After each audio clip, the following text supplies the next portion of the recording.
सालों पहले एक नगर का राजा अपने राज्य में रात को अपना रूप बदलकर घूमता था।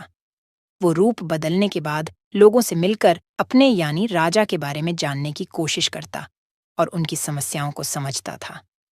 एक रात जब वह नगर घूमकर आया तो अचानक जोर से बारिश होने लगी।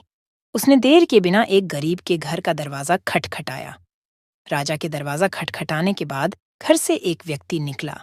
वह एक गरीब किसान था जो अपनी पत्नी और बच्चों के साथ रहता था। बारिश तेज थी तो किसान ने राजा को अंदर आने के लिए कहा। राजा ने घर में जाने के बाद पूछा, क्या आप मुझे कुछ खिला सकते हैं?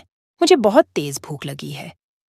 वो गरीब किसान और उसका परिवार 3 दिनों से भूखा था और उसके घर में एक भी दाना अन्न का नहीं था। किसान के मन में हुआ कि भले ही हम भूखे हैं, लेकिन अपने अतिथि को यूं भूखा नहीं रख सकते। अब किसान ये सोच सोचकर बेचैन हो गया कि अपने अतिथि का पेट कैसे भरा जाए। तभी उसने घर के सामने वाली दुकान से चावल चुराने की तरकीब सोची।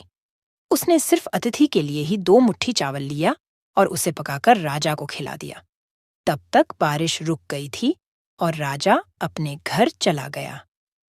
दूसरे दिन दुकान का मालिक अनाज की चोरी की शिकायत लेकर राजा के पास पहुंचा। राजा ने दुकान के मालिक और उस गरीब किसान को राज दरबार में प्रस्तुत होने का आदेश दिया।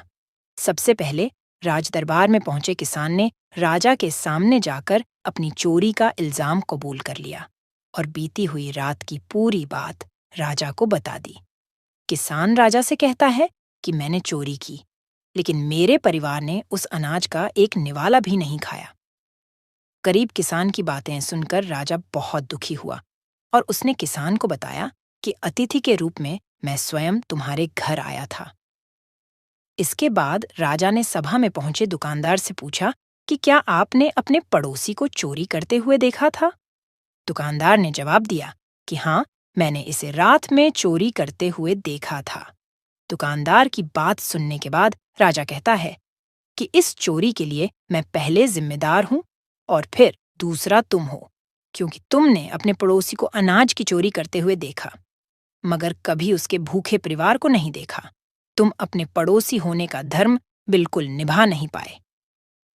इतना कहने के बाद राजा ने दुकानदार को सभा से जाने के लिए कह दिया और किसान की अतिथि निष्ठा भाव को देखकर उसे 1000 सोने के सिक्के इनाम के रूप में दे दिया।